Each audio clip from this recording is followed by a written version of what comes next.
Hello aspirants, this is very important topic on Indian Constitution। तो again हम लोग बहुत अच्छा एक टॉपिक कवर करने वाले हैं इंडियन कॉन्स्टिट्यूशन से रिलेटेड, जिसको बोलते हैं पार्लियामेंट। पार्लियामेंट की बात करें फ्रेंड्स, सबसे इम्पॉर्टेंट बात यहाँ पे क्या है पार्लियामेंट की, और उसे कौन कौन से जो है आर्टिकल डील करते हैं। तो हम लोग यहाँ पे जो हमारा relation between state and centre है, तो उसका हम लोग एक पोर्शन जो कि सेंटर लेवल का है यानी कि पार्लियामेंट, उसको यहाँ पे देखेंगे। इसके साथ साथ जो भी हम यहाँ प्रोविज़न पढ़ेंगे, जो भी आर्टिकल पढ़ेंगे, इसके साथ साथ नेक्स्ट वीडियो में हम लोग जो है उसके बारे में देखेंगे जो स्टेट का लेजिस्लेचर है, जिसको लेजिस्लेचर ऑफ स्टेट बोलते हैं। तो उसमें क्या चीज़ें हैं, आपको एक साथ चीज़ें मिलेंगी। ये बहुत इंपॉर्टेंट आर्टिकल है, यहाँ से बहुत सारे क्वेश्चंस बनते हैं फ्रेंड। तो फिर हम लोग इसको स्टार्ट करते हैं। तो let us start the video. तो आर्टिकल अगर हम लोग पढ़ते हैं 79, तो वहाँ पे क्या चीज़ें मेंशन हैं, और सबसे इम्पॉर्टेंट चीज़ है कि पार्लियामेंट कवर क्या करता है, पार्लियामेंट में क्या क्या चीज़ें कवर होती हैं। तो फ्रेंड आप लोग यहाँ पे देखिए, आर्टिकल 79 से स्टार्ट है आपका पार्लियामेंट। तो आर्टिकल 79 एक जनरलाइज परसेप्शन है, जनरल बात करता है। क्या बात करता है कि there shall be a parliament, एक पार्लियामेंट होगा यूनियन के लिए। पार्लियामेंट, अब यहाँ पे एक इम्पॉर्टेंट क्वेश्चन निकल के आ रहा है, वो आपके लिए इस आर्टिकल 79 से इम्पॉर्टेंट है कि पार्लियामेंट कंसिस्ट। बहुत बार ये क्वेश्चन पूछा गया, आप लोग अगर प्रीवियस ईयर के क्वेश्चन उठा के देखेंगे, चाहे वो जुडिशियल सर्विस के हों या any other examination, any other competitive examination of LLB और LLM, तो यू विल फाइंड आउट कि ये क्वेश्चन पूछा गया है वहाँ पे आर्टिकल 79 से। तो आर्टिकल 79 से हम लोग क्या देखेंगे कि पार्लियामेंट कंसिस्ट, तो पार्लियामेंट क्या कंसिस्ट करता है। तो देखिए यहाँ पे हम लोग बात करते हैं कि जो पार्लियामेंट हमारा है वो क्या कंसिस्ट करता है। वो कंसिस्ट करता है आपके, सबसे पहले आपका एक प्रेसिडेंट हो गया, यानी कि प्रेसिडेंट इसको कंसिस्ट करता है, ये आप लोग याद रखिए। दूसरा यहाँ पे क्या है, हालांकि पार्लियामेंट को यानी कि प्रेसिडेंट को वहाँ पे गिनते नहीं है, लेकिन पार्लियामेंट कंसिस्ट जरूर करता है। उसके बाद जो है यहाँ पे टू हाउसेस, दूसरी क्या बात है, टू हाउसेस आपके आ गए, ये भी आपका इम्पोर्टेंट हो गया, टू हाउसेस। ओके,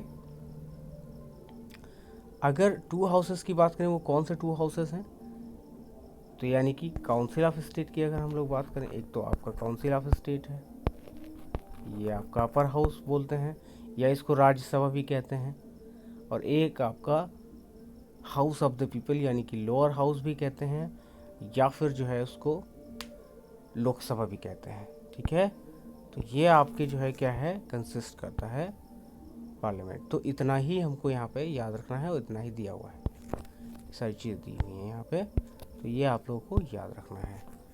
नेक्स्ट बात अगर हम लोग करते हैं, तो वो आर्टिकल 80 की बात करते हैं। देखिए आर्टिकल 80 और इसके आगे जो भी चीज़ें हैं, अभी इसका कॉम्बिनेशन देखिएगा।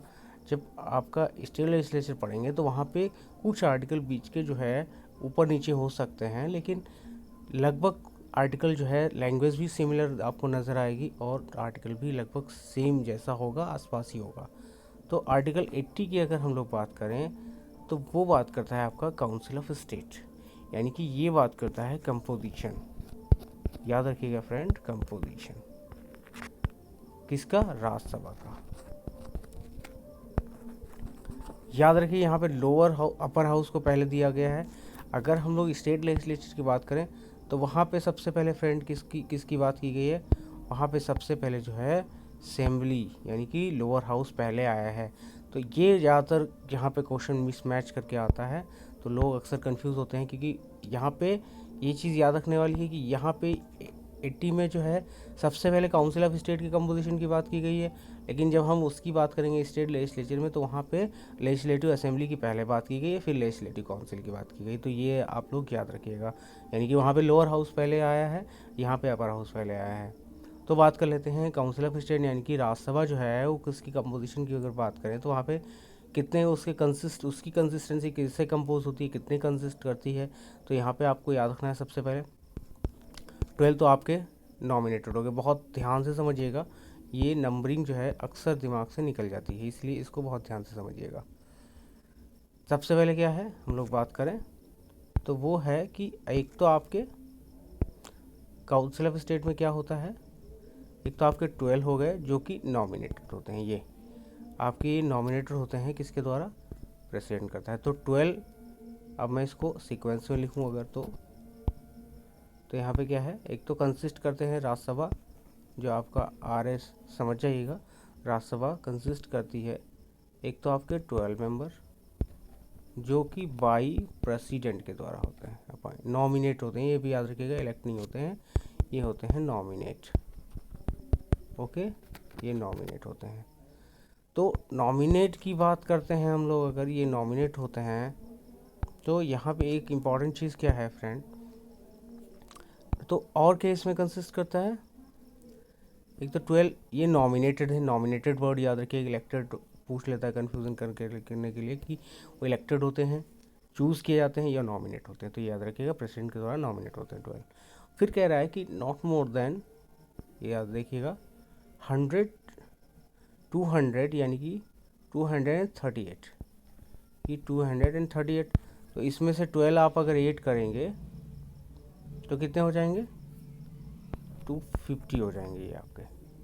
ओके, जो नॉमिनेट आपने अगर 8 कर लिया तो 238 ये रिप्रेजेंटेटिव होते हैं किसके, स्टेट के एंड ऑफ यूनियन।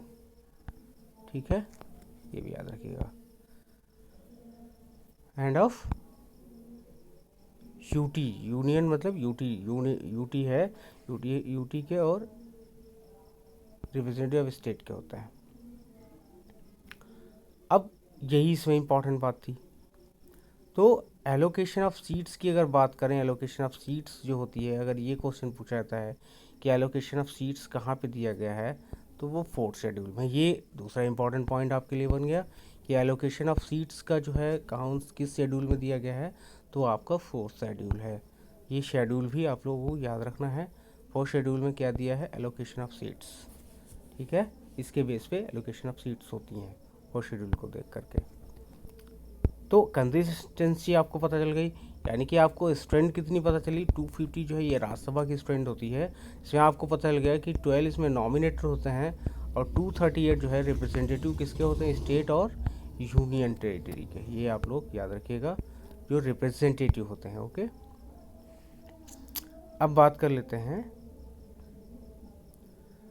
किसकी, यहाँ पे हम लोग और बात करेंगे कि यहाँ पे और क्या इम्पोर्टेंट है।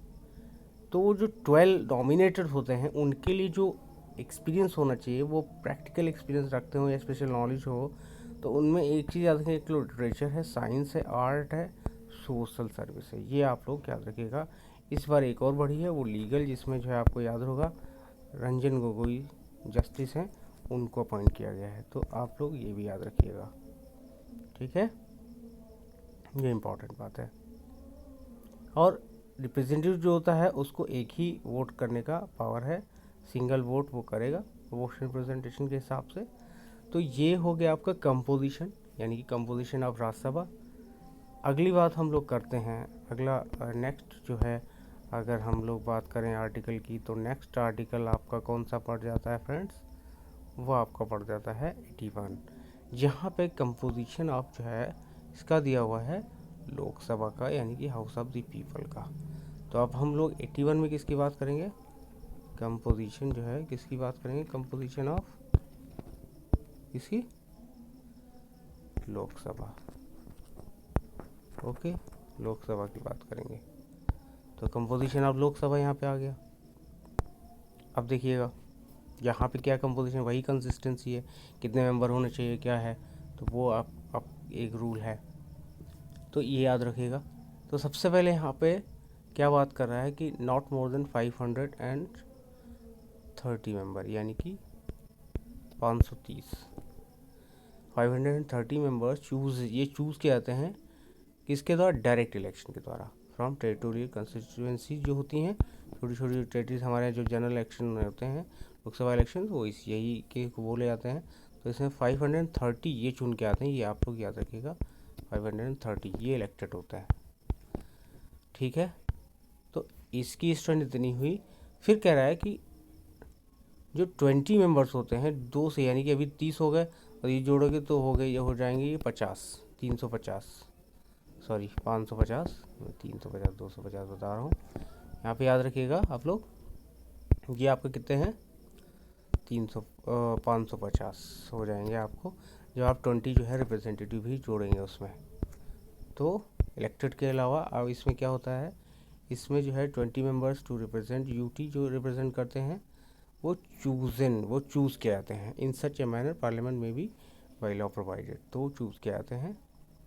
फिर तो ये कितने हो गए 550 हो गए, और आपके जो है 550 हो गए। दो जो है आपके एंग्लो इंडियन होते हैं, जो कि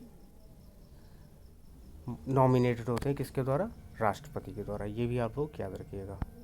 लेकिन अब ये वाला जो है ये सीमा समाप्त हो गई, उसका टाइम पीरियड ख़त्म हो गया। तो रिसेंट अमेंडमेंट आप लोग यहाँ पे देखिएगा, उसके थ्रू जो है ये जो एंग्लो इंडियन अपॉइंटमेंट है ये ख़त्म कर दिया गया है। रिसेंट अमेंडमेंट है, इसको आप लोग ध्यान से देखिएगा। एलोकेशन ऑफ सीट्स आपको पता है 4th शेड्यूल में दिया गया है, 4th शेड्यूल आप लोग याद रखिएगा। और एक और इम्पॉर्टेंट चीज़ है कि यहाँ पे जो लोकसभा है वो पॉपुलर ही सदन माना जाता है, ये भी आप लोग याद रखिएगा।